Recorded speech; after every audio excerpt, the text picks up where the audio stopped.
বুকে ব্যথা, heart attack, stroke, উচ্চ রক্তচাপ, রক্তনালীর জটিলতা।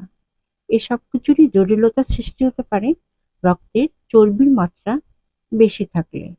আমাদের সবারই অন্তত বছরে একবার হলেও শারীরিক অবস্থা ডক্টরের পরামর্শ অনুযায়ী চেক আপ করা উচিত। আমরা নিজে সচেতন হই এবং সবাইকে সচেতন থাকার উৎসাহিত করি।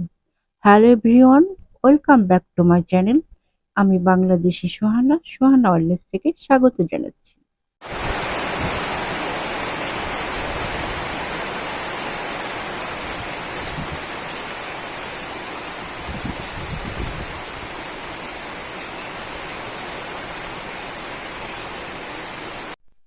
আমার প্রিয় আপু ভাইয়ারা, যে যেখানে বসে আমার এই ভিডিওটা দেখছেন, আশা করি সবাই ভালো আছেন, সুস্থ আছেন। আলহামদুলিল্লাহ, আমিও ভালো আছি।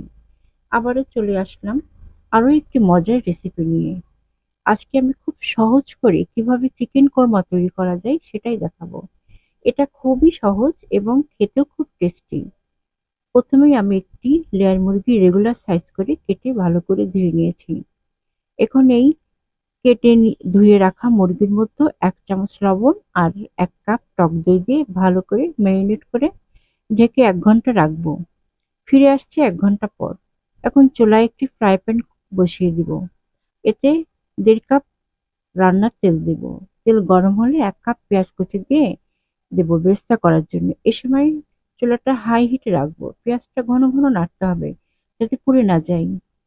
পুড়ে গেলে তরকারিটা খেতে তিতা লাগবে। পেঁয়াজের একটু ব্রাউন কালার হলে একটা বাটির মধ্যে তুলে রাখবো। এখন এই তেলে ১/২ কাপ পেঁয়াজ দিয়ে আর এলাচ ৪টা, দারুচিনি ২টা, কালো এলাচ ২টা আর জয়ত্রী ১টা দিয়ে ভাজতে থাকবো। এখন বাটা পেঁয়াজ ১ কাপ দিয়ে দেব। দিয়ে ঘন ঘন নাড়তে থাকবো। যতক্ষণ পেঁয়াজের গন্ধটা না থাকে ততক্ষণ ভাজবো।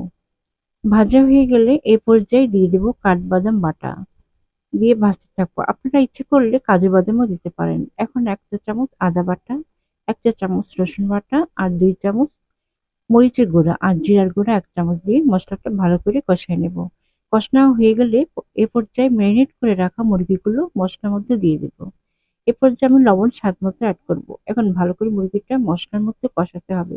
যত ভালো করে কষাবো তত খেতে মজা লাগবে। একটু ঢেকে দিব। একটু পরে আবার ঢাকনাটা খুলে আবার কষিয়ে নেব বেশ কিছুক্ষণ ধরে, যাতে করে মশলার মধ্যে মুরগিটা সিদ্ধ হয়ে যায়। কষানো হয়ে গেলে এ পর্যায়ে দিয়ে দেব আগে থেকে জাল দিয়ে রাখা ঠান্ডা করে নেওয়া তরল গরুর দুধ। দুধটা আমি আগে জাল দিয়ে রেখেছিলাম যাতে করে ঠান্ডা হয়ে যায় রান্নার সময়। এখন একটু ঘি দিয়ে দেব আর সামান্য চিনি। নামানোর আগে কিছু গোটা কাঁচামরিচ দিয়ে দেব। হয়ে গেল সুস্বাদু চিকেন কোরমা। এখন এর মধ্যে বেরেস্তা দিয়ে দেব। তো আজ এই পর্যন্তই। যাওয়ার আগে বরাবরের মতো আরেকটা ছোট্ট অনুরোধ, প্লিজ আমার ইউটিউব চ্যানেলটাকে সাবস্ক্রাইব করুন। আর পেজ থেকে দেখে থাকলে ফলো আর কমেন্টস করতে ভুলবেন না। আপনাদের ছোট্ট একটা কমেন্টস আমাকে অনেক উৎসাহিত ও অনুপ্রাণিত করে। আর ছোট্ট একটা লাইক। আসসালামু আলাইকুম।